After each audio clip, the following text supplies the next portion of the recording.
Looks like a really full room. That's awesome. Thanks, everyone, for coming to this thing. Now, as a quick way of starting off, who reads XKCD? Yeah, that sounds about right. So, this one's really old. This is like number 114, and he's at like 1300 now. Have you guys seen this one before? Yeah, you remember it? Okay, it's less people. This, I think, was actually my first introduction to the term computational linguistics. I think I hadn't heard of this field before this comic. So I was sitting there at the summer job, not working, and instead reading XKCD, and I came across this, and it sounded real interesting. So we should talk first about the kinds of stuff that falls under the computational linguistics umbrella. So as Simon alluded to at the beginning, and as I sort of mentioned as well, there's another term that we sometimes use, and that is natural language processing. So there can be a bit of a debate about these terms. Some people are specific about what they mean. I personally don't care. I think it's really circumstantial which one you end up using to describe yourself. So either way, computational linguistics, or CL, or natural language processing, or NLP, I personally use the terms interchangeably. So the kinds of stuff that we work on are things like automatic speech recognition. And this seems pretty obvious. I'm sure a lot of people in this room have used this in some form or another on your phone, or I guess in Google's web interface they do that too. It's all over the place. And the idea here is simple. You have some sort of audio that you want to convert into a textual form. And specifically, they should represent the same thing. And there's the opposite thing, which is speech synthesis. You want to take text and then produce an audio signal that a human can listen to and then recognize as being the spoken representation of your original text. There's automatic summarization. Again, also exactly what it sounds like. You have a number of documents, or maybe one large document, and you want to produce a summary of it that preserves the salient points but is a lot shorter. And of course, there's the gold mine of CL, which is machine translation. I don't know how many people remember Babelfish from back in the day. I certainly remember, I think it was one of the very first things that was sort of free online and gave you the ability to just translate automatically. I remember using a fair bit for French homework. But now, of course, Google Translate's the biggest thing that I think people will know, and Microsoft did as Microsoft does and created their own version, and that's Bing Translator. And I should say, this is something that, like back in the 50s, and this sort of applies to language stuff in general, researchers at the time thought that they would be able to solve this problem within a decade or two. That clearly didn't work, but this is something that a lot of smart people still work on, and if anyone can do this really well, it's worth a lot of money. It's also really interesting. That's why I'm here, not the money. There's word prediction. Again, exactly what it sounds like. I use SwiftKey on my phone and my tablet, and the idea here is you just have a string of text and you want to complete the next word or a partially written word. There is question answer. Also, exactly what it sounds like. Here the idea is you have a set of documents and you maybe want to answer some specific question where the answer appears somewhere in them. This is really useful for biomedical data where you want to be able to answer things like what upregulates certain genes. I don't know if that's a thing. I don't know anything about biology. I just remember reading a sentence like that once. So, if you have something that's keeping up with news, then you might sort of be going through all these news articles, and you want to be able to answer questions like who bought Oculus and say Facebook, or what company did Facebook buy for $2 billion and say Oculus. And there's more stuff. But really, if you've used these things, they all suck. They really don't work very well. And that's really what I want to talk about today, is what it is that makes these things hard for us to do. So I'm not going to get too much into details of algorithms. There will be some examples, but I want to steer clear of that in order to give a bit of a more broad perspective on what it is about language that makes these things suck so badly. But first things first, let's give credit where credit's due. Things have gotten a lot better over the last couple decades. So this is due in part to increasing computational capacity. It's due in part to increased availability of data. And it's due in part to better algorithms and techniques that can take advantage of these two things. So things have gotten a lot better. We're not seeing the total garbage that we used to see. it's become, whoops, duplicated slides. It's become a lot easier to recognize speech. We can now recognize speech much better. This isn't right at all, right? This is the kind of stuff that we hope, oh crap, sorry guys. This is the kind of stuff that we hope not to see anymore. So this example actually comes from old vocoders from decades ago, where the phrase how to recognize speech was misheard as how to recognize speech. And this is the kind of stuff that I hope we don't really see as much anymore. But I was playing around with my phone when I was putting this talk together, and I wanted to see, could I do a live demonstration? And I kept saying email Simon, and it kept doing Gmail sign-in. So, you know, we're not quite there. So I think even if we can't agree that these things suck really badly, we can certainly agree that they're not perfect. Okay? So, bit of a segue.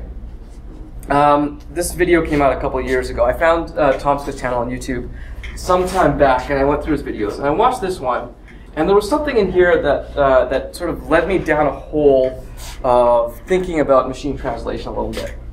So I'll play this video. Just keep an eye out for a line that's in German.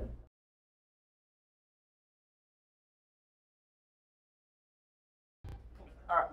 So if you haven't seen his videos before, just check them out. They're pretty funny. So I saw this video and I heard that line in German. Ich habe Sex mit deiner Schwester. Does anyone here speak German, out of curiosity? So you can tell us what it means, but you don't really have to. We know from context what that meant. So when I saw this, I was like, okay, I'm pretty sure I know what that means, but let's make sure. Let's see what Google Translate tells me and see if I was right. So of course I went over to Google Translate. Went over to Google Translate and I typed it in, and out came, I have sex with your sister. This is not exactly what we would say, right? We would say, I am having. And this is not an unreasonable mistake to make because, if I remember correctly, German does not have the progressive aspect. It doesn't distinguish between I have and I am having. So you could even imagine somebody who is a native German speaker and learning English to say that when this is what they were trying to say and spit it out in English. So it's not totally unreasonable. So I kind of sat there and looked at this, I'm like, all right, I was right at least, and it makes sense, like the word sex is the same, habe is kind of like have, and Schwester is kind of like sister. So you sort of put things together, and of course we figured it out from context. So then I looked at this, and I'm like, how is this going to work for Hindi? Because I can bet there's tons of English and German data, but there's probably not as much data for getting this into Hindi. And I was kind of curious because I speak Hindi at home with my parents and my grandparents, and this is not the kind of thing you learn from your parents. It's the kind of thing that you learn from your friends, like speaking the language as you grow up. So I didn't even, and I think, do I remember the word for sex in Hindi? I didn't know. So I was like, all right, let's find out what it says for Hindi. So I changed the drop down to Hindi. And then I read this, and it took me like 30 seconds because I read it really slowly. And I sort of scratched my head, and I'm like, okay, this can't be right. I must be reading this incorrectly. I had more faith in the translation that Google was giving me than I did in my own ability to read it. And if you know my ability to read it, that's not an unreasonable thing to assume. So I checked, and this is what it was saying. And so I was reading it correctly. It did actually turn it into I have sex with my sister, right? This is nuts. So I sat there and I thought about this. I'm like, okay, what's going on here? So the way these things usually work is you've got a lot of parallel data that you train translation software on that learns how to do it, right? So I can imagine that there's not a lot of German to Hindi parallel data where you have a body of text where the sentences are aligned and all mean the same thing. So I figured there wasn't enough data for it to do this translation, for them to learn decent models to translate German to Hindi. But I know a little bit about machine translation, and one of the techniques you can do then is to take it to another language where you do have enough data. So because English is so commonly used, you can bet there's tons of data between English and German for them to learn models, and then tons of data for them to learn between English and Hindi to learn translation models for that. So I figured, okay, if this is what they're doing, then it's reasonable that it's really bad, because there's probably not a lot of data. But if this is what they're doing, then I expect that this model should be able to do better. So I tested that hypothesis, and lo and behold, it makes the same mistake. The wording is a little bit better. It says I'm having, which is great. And that's because Hindi does recognize the progressive aspect, but it still screws this up. Right? This is nuts. If you were a professional translator and you made this mistake, you'd be fired. You've taken a sentence that's like a simple declaration of a relationship, or maybe at worst, an insult, and you turned it into a proclamation the Targaryens would be proud of. So, like, this shouldn't be happening. It's a really basic thing. My and your are just so far apart, and it changes the meaning of this so much that this is really, really bad. So now I assume more people in this room will speak French than will speak German or Hindi, so I tried this out in French too to see how well that would work. And I know that there's a lot of English and French data out there. And here, it doesn't make that mistake, but it doesn't do it that well either. It's changed it from I'm having to future tense, if I remember my French correctly. It's changed sex to sexual relations. And then there's this votre bit, right? Votre, if you know French, is something you say to be polite, or when you're speaking to multiple people, right? This is not the thing you say when you're being polite. So that should be taught. So there's all sorts of garbage here. This is the kind of stuff that we do still get. And the point I'm getting at is that language is hard. That is what I think is going to be the crux of this talk. That's really what I want to drive home. But I want to break it down a bit. So, when I thought about this and I thought about this talk, I said, okay, if we're going to talk about language being difficult, we should sort of try and talk about other things that are difficult too. Lots of things are hard. And if somebody says to me, why haven't you guys solved language yet? I could sort of turn around and say, why haven't people solved cancer yet? So I started sitting there and thinking, okay, what can we think of that are hard things? And I came up with a list from like easier to harder. And so there's like proving P is not equal to NP. There's curing cancer, which I guess requires more equipment or something. There's solving world poverty, which requires a bunch of politicians to get together and agree on things, so that's never going to happen. There's preventing the heat death of the universe, which, okay, like we're getting into the crazy realm. And then there's the harder stuff still, like seeing someone out or frigging getting a PhD.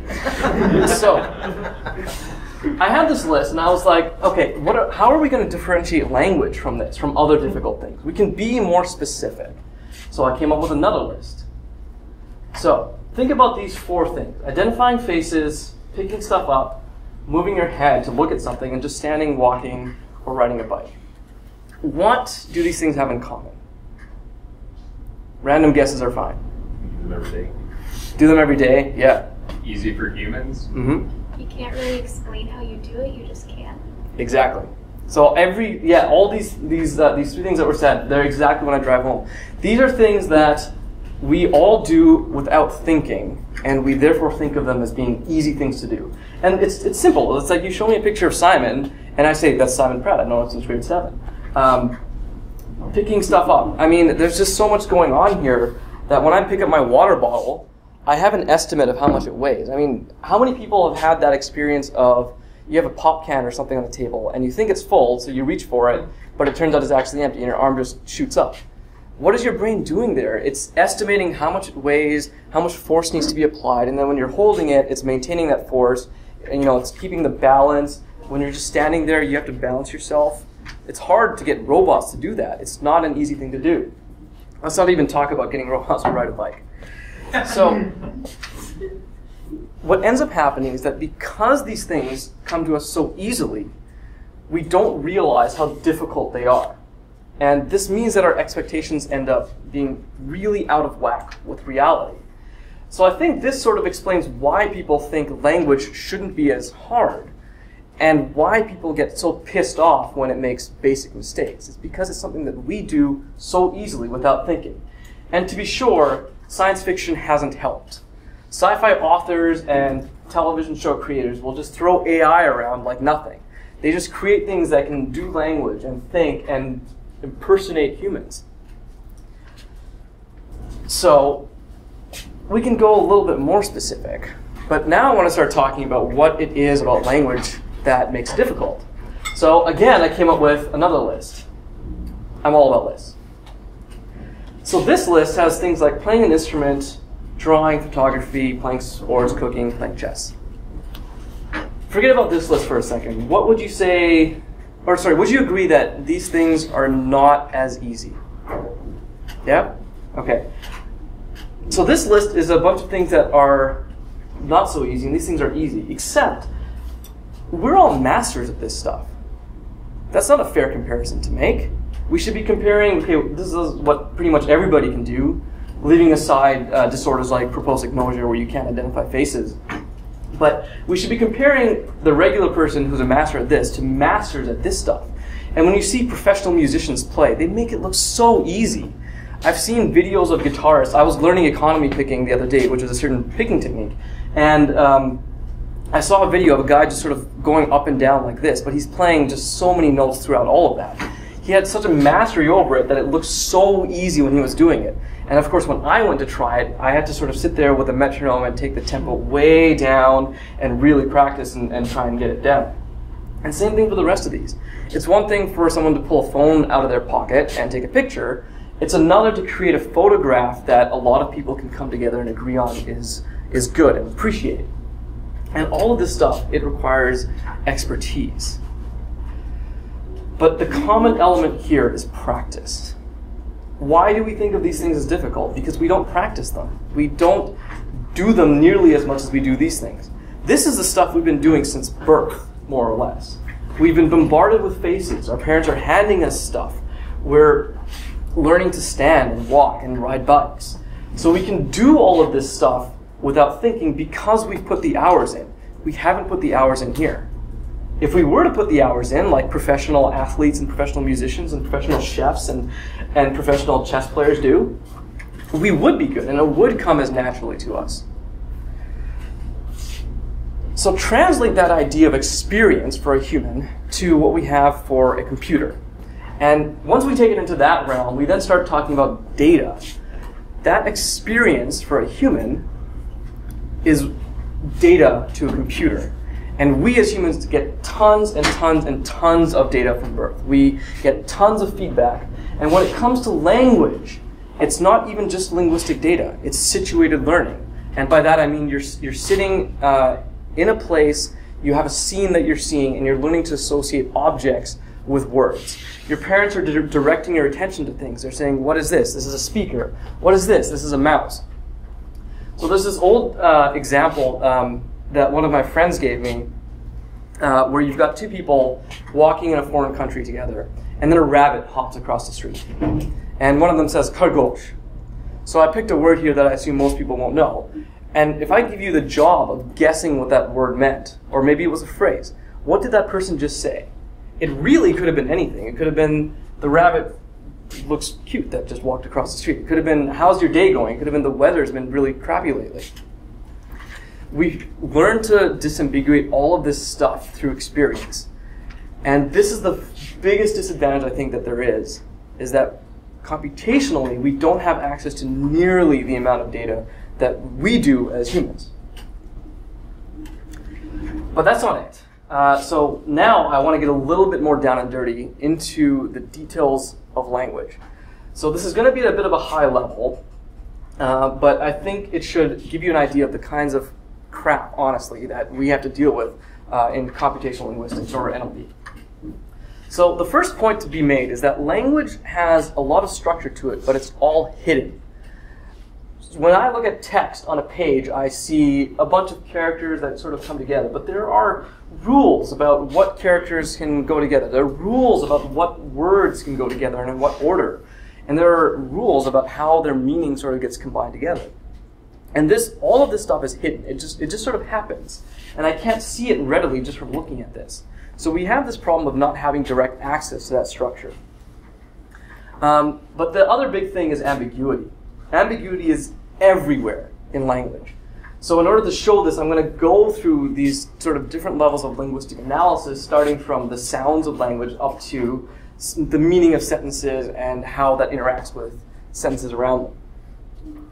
I should say that I am skipping a few things in traditional forms of linguistic analysis, just because I think these are the ones that are most conducive to showing examples. But there are other areas like morphology or phonotactics or prosody that I'm not going to talk about, but are still relevant to some of the stuff that we do. So let's start with sounds. If the GH in enough makes an F sound, and the O in women makes an I sound, and the TI in nation makes a sh sound, then should not GHOTI be pronounced fish? You have a question? Oh, sorry. Is this not like, this seems weird, right? But there's no ready argument against this. And as a quick aside, I hear this a lot from people who are learning English as a second language, that English is so opaque. The linguistic term would be that its orthography, its writing system is very opaque to its pronunciations. And this is true, but it's not like other languages are amazing. So the colors got washed out a little bit, and it's okay because I don't want to go into a ton of detail. But this graph from this paper from a few years back looked at the number of rules that you need to have to start accounting for different pronunciations.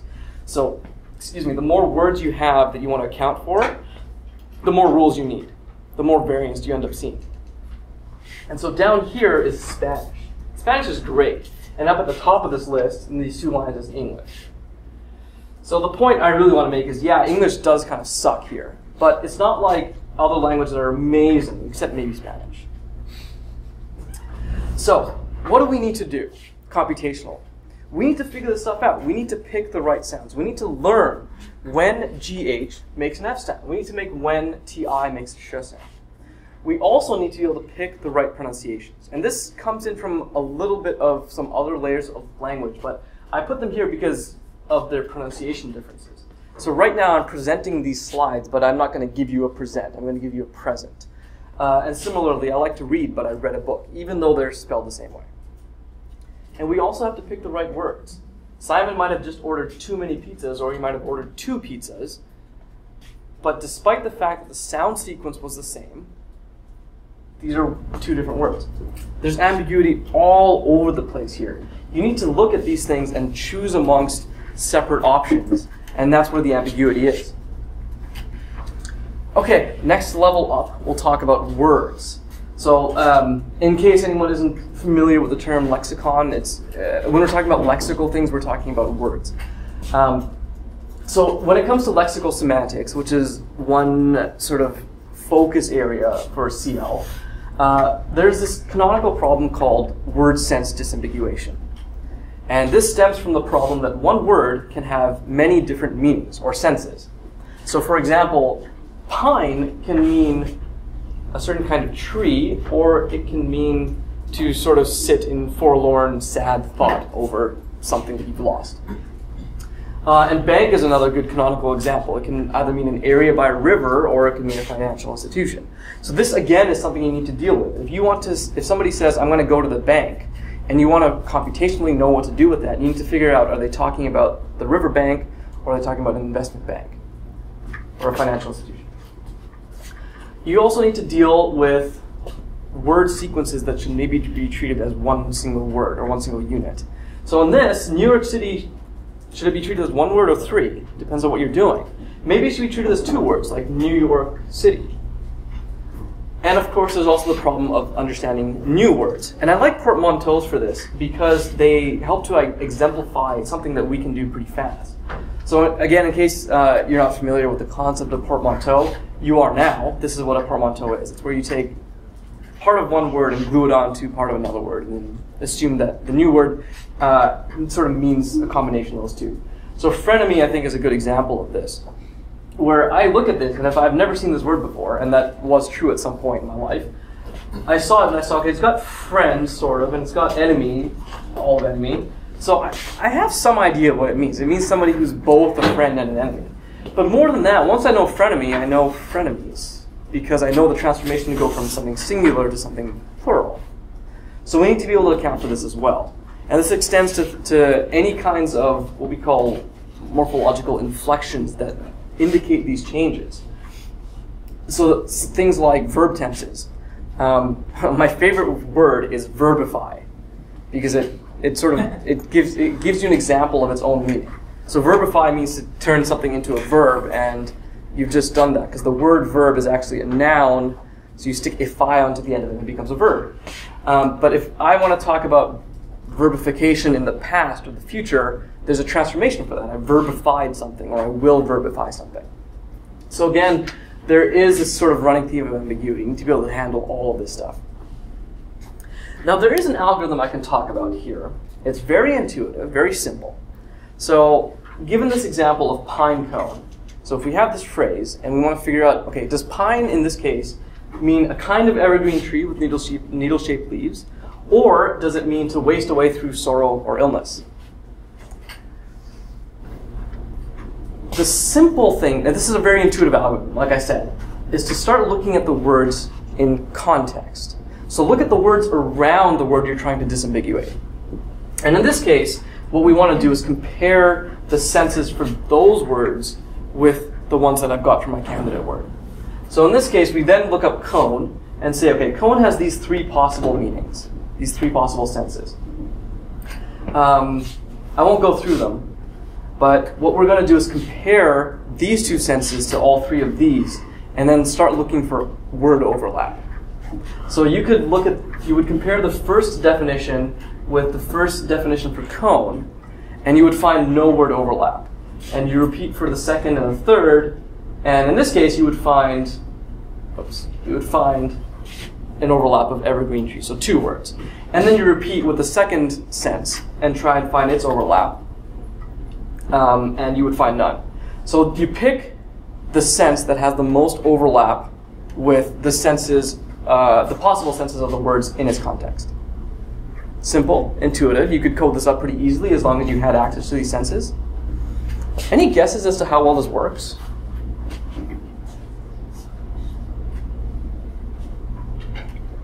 Fairly well. Is this an example of statistical analysis? This would not be an example of statistical analysis. We'll talk about statistical stuff later. So this works about maybe 20% accuracy. Really, really low. So you cannot just do this all the time. You need to be really smart about how you do it. So let's move up yet another layer. Syntax. I'm sure most people in this room are probably familiar with syntax errors that your compiler gives you.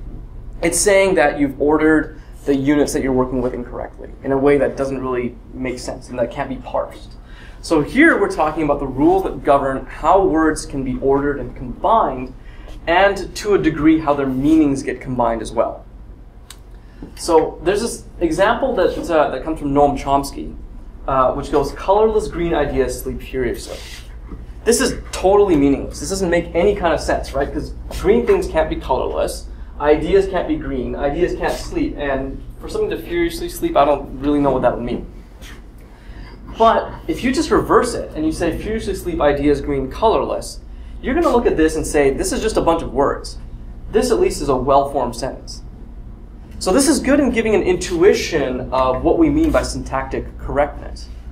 Now this example, Chomsky actually used to try and make the argument that the probability of a sentence doesn't make any sense. So his argument went something like, if I've got a probabilistic model of language, that I give it a sentence and it gives me a probability, it's going to assign 0 to both of these things because it's never seen it before. And so therefore you shouldn't be looking at the probability of the sentence. So I think in the last decade or two even, our community has pretty soundly refuted that claim. Because even the simplest probability models that we have for language will give this one a higher probability than this one. But that's just a not so relevant quick aside. So this is also a good example of the kinds of structure that's hidden. This kind of got washed out a little bit, so I'll sort of read it out. So it's colorless, spelled the American way, because I didn't want to make the image myself. Green ideas sleep furiously. And then it's tagged with adjective, adjective, noun, verb, adverb.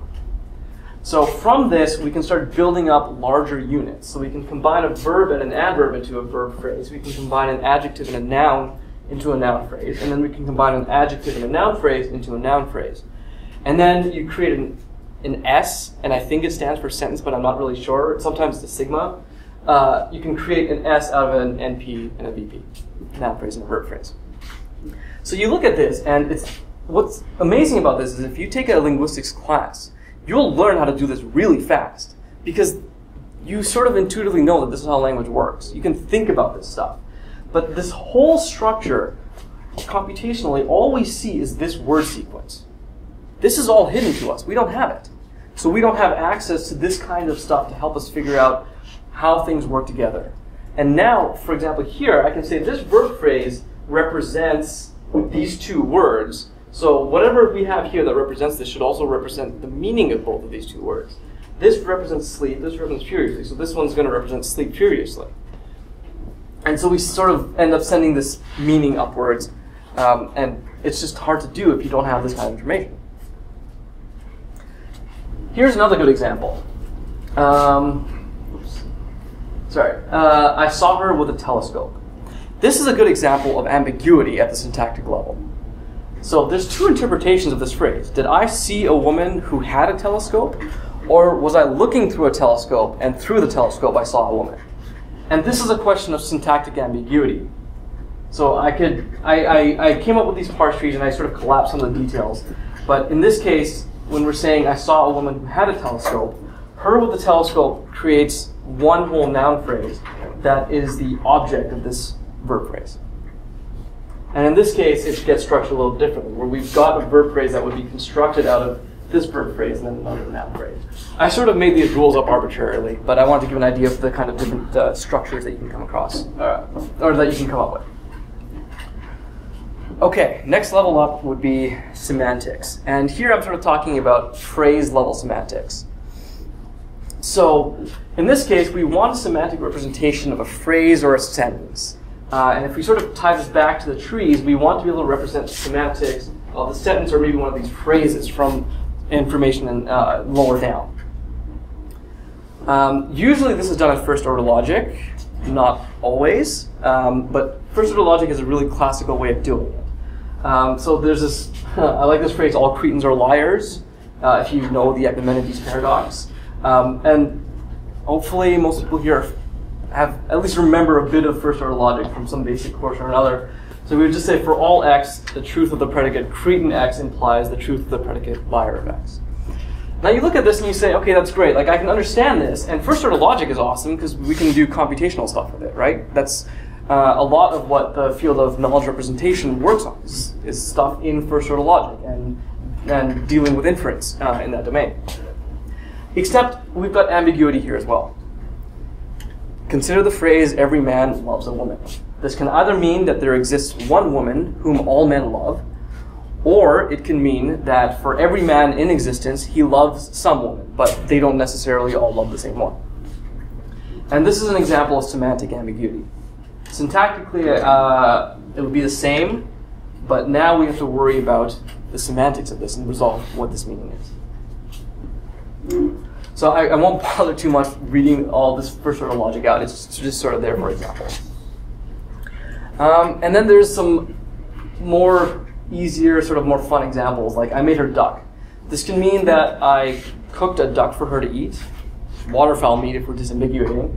I cooked waterfowl that belonged to her, in which case her is a possessive personal pronoun. I carved the wooden duck that she owns, or I caused her to quickly lower her head. These are all reasonable interpretations. And a lot of them come out of ambiguities here, right? Duck could be a verb, or it could be a noun, and these have different meanings. And, of course, my favorite, give me the pot. Can mean it's time to bake, or it's time to get baked.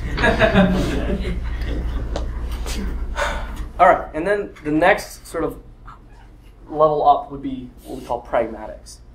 And the central problem here is that there is a lot to be read between the lines of natural language, or human languages. And a good example of this, I think, is, do you have the time? It is not okay to say yes. If somebody says, can you pass the salt? I mean, there's that ass that sits there and says, yes, I can pass the salt, and just stares at you. And they want you to phrase the question differently. Really, this is not a question. This is a command. You're saying, give me the salt, comma, you ass. So you have to be able to account for all of this stuff. Now, another thing that we sort of have as a sort of classical problem is called anaphora resolution. And this is really just resolving back references. words like it or they. So in this sentence, when we have if the baby does not thrive on raw milk, if the baby does not thrive on raw milk, boil it. Should I boil the milk or should I boil the baby? Yes.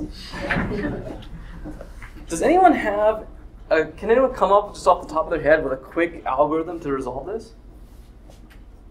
Yeah, just throw it out there. Make a list of things you could apply the verb boil to. The verb which, boil? Yeah. Sure. But simpler than that. Because that, the problem then is that... The closest noun back. Closest noun back, yeah. So when I showed this to one of my friends, he actually told me that that's the freaking rule. If you have something like this, it must refer to the last thing. This, again, as a quick aside, is really not how language works and not how linguistics works. Linguists treat language as a natural phenomenon that needs to be studied, not as something that you sort of sit in an ivory tower and tell people how they should speak. The French have different ideas on this. But really, if people start to use language in different ways, you need to account for that. You need to treat it scientifically. So it's not okay to say this is not, or in this case it would work, but it's not okay to have this back reference to something that wasn't the lastmost thing. People do this all the time. So if you had this basic algorithm that said just pick the last thing, it'll work maybe 50, 60% of the time. And here's an example of where it won't work. If an incendiary bomb drops near you, don't lose your head. Put it in a bucket and cover it with sand. The first, let's not talk about the second one yet. The first it, is it talking about the bomb or your head? Probably. The second one can now talk about the bucket as well. So this is, I chose these two examples because you look at this one, you say just pick the last one. That doesn't work. And if I remember right, it comes out to about 50 or 60% accuracy. So what humans tend to do for a lot of this ambiguity is resolve it using information from other layers. When I say something with two possible interpretations, you sort of figure out what I meant based on context or based on what makes sense. So for example, if you have the speech recognition ambiguity because the words IN and INN are pronounced the same way, and somebody says, I shot the elephant in my pajamas, then you have this problem, but you can rule this one out because this doesn't syntactically parse. You cannot read this sentence in a, like it's really hard to sort of understand what this means, and that's not a semantic issue. You just cannot put this sentence together syntactically. So you can rule this interpretation out. Oops. And then you can also resolve syntactic ambiguity with semantics. So again, this sentence, is the elephant in my pajamas or am I? And because you know that elephants don't wear pajamas, especially not my pajamas, you can rule that interpretation out. And there's more. Speech recognition ambiguity can possibly be helped with pragmatics. If you know that I'm coming here to give a talk on NLP or CL, you probably know that I'm not talking about recognized speeches, unless you know I'm a hard partier. So you can rule that. And then when it comes to semantic ambiguity, that can also be helped with pragmatics. This old example, I made her duck. If somebody just asked me the question, what did you cook her, it's clear what the interpretation is. Give me the pot. Are we at a concert? If we are, you're asking for weed, not for a dish. So far I've just given a couple of examples of algorithms to do this stuff, and they've been really simple and intuitive, but they don't really work very well. And the reason I've shied away from talking about modern techniques is because they get really, really hairy, and they require a fair amount of background knowledge. But I can sum them up really quickly by saying get some data, learn some models. And this is what we talk about when we talk about the statistical approaches to this, which have become really popular in the last 2 decades or so.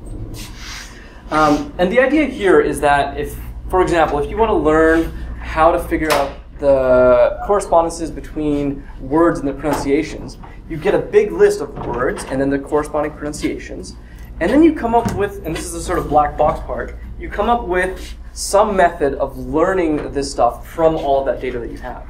And as a general rule, the more data you have, the better you can do it. But at some point, you need to start worrying about world knowledge as well.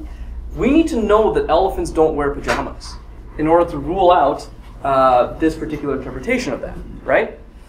And as soon as we start talking about knowledge and representation of it and reasoning with it, now we're talking about something that is maybe not, traditional CL or NLP stuff. This is knowledge representation. So we need to start pulling in from that at some point. And people have also started looking at things like computer vision and pulling in from that work and trying to say, if we have an image with its a corresponding word description of what's in it, what can we learn from that? Is that going to help us learn language a little bit better? Or is it going to help us do our image segmentation a little bit better? And there's been a lot of stuff that I've skipped over. So I have not talked about the problems of speech. Speech is a whole other beast compared to text. It isn't nearly as well-formed as at least well-formed text. It's got problems like disfluencies, that is words like and I've actually been littering these throughout this talk just so I can make that point. There's stuff like false starts. So a false starts are when a false start is when you start a sentence and then stop midway through and then start again. For whatever reason, maybe you haven't finished your thought, but people do it a lot, and we have to deal with this when we're looking at speech data. There's stuff like background noise. It's pretty impressive what my phone can do sometimes, except it screws up email Simon as Gmail sign in. But if there's background noise, if there's somebody else talking, it cannot do it at all. I've tried. And then there's the issue of errors compounding or stacking on top of each other. This is an example that I remember my supervisor gave in a class that he taught, where I'm sort of talking at you right now, and if we go out into the hall, you don't suddenly say, okay, I can't understand you anymore because the acoustics are totally different. But computers do have to deal with that problem. But then, as it is the case now, what if there's a bunch of people out in the hall who are talking? So now you've got to deal with different acoustics and background noise. And a lot of these errors start adding up. There's sarcasm. There's metaphors. I mean, okay, let's not even talk about interpreting metaphors. Identifying metaphors in text is really hard to do. And multi-word expressions or idioms. Things like kick the bucket. I swear, these things have been put into language just to screw with me, because I cannot construct the meaning of the phrase kick the bucket out of its parts. It means to die. Right? Like, I can't, it has nothing to do with kicking buckets, so I have to come up with something totally different to handle that. And I have said nothing really about machine translation or spoken dialogue systems. Things like Google Now, Siri, or voice-controlled interfaces for, I don't know, a home automation system or something. Because these have a lot more problems to deal with. They have to deal with all this ambiguity stuff, plus other issues. So for example, for machine translation, word order starts to come into play. Not all languages are subject-verb-object languages like English is. So where in English, I would say I threw the ball. In other languages, I might say I the ball threw. There's gendered nouns. There's issues of politeness, as we saw before with the votre sœur example. And certainly, like I said, with gendered nouns, you can't just translate the into le all the time in French. You have to make it la sometimes, depending on what you're talking about. So this is another thing that the machine translation guys have to deal with. So the rest of the material in this talk is just a bunch of fun stuff, which for time constraints, I'll skip over and then we can come back to it after. Because I think questions are probably going to be more useful. I guess the only thing I'll say about this is that this is a totally valid sentence. You can syntactically parse this.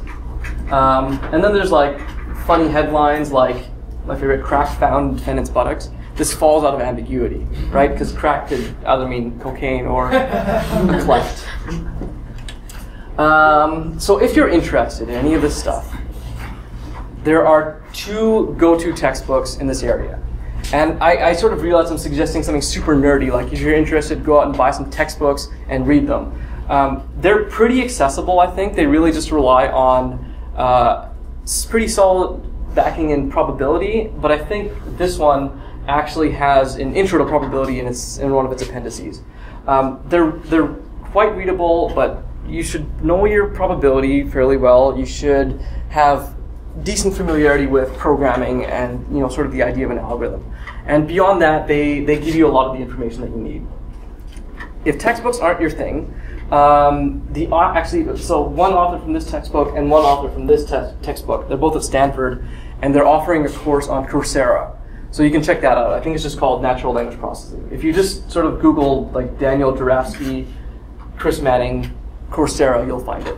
And there's actually another course by Michael Collins. I forget where he is, but he's also offering one on natural language processing. Aside from this stuff, though, I mentioned a little bit about statistical approaches. That's where we start talking about machine learning. And machine learning is something that's sort of taken over this area over the last decade or two. You really cannot get by without machine learning in this area. I tried, it didn't really pan out. You have to learn machine learning, or at the very least be able to talk about it and use it. But the more you know, the better. So that's something that you should learn as well, if you're interested. And finally, I would also recommend learning some linguistics. I took one linguistics course during my undergrad, specifically to sort of lay the foundation for CL, and I've retained most of that knowledge just because it's A, I found it really interesting, but B, it's come in handy in thinking about this stuff. If you want to work in translation, you want to have some idea of the different phenomena that various languages exhibit so that you can know about different word order or things like that. Okay? So that's about that for my talk. Thanks very much for your attention, and I guess we can go for questions and or pizza now.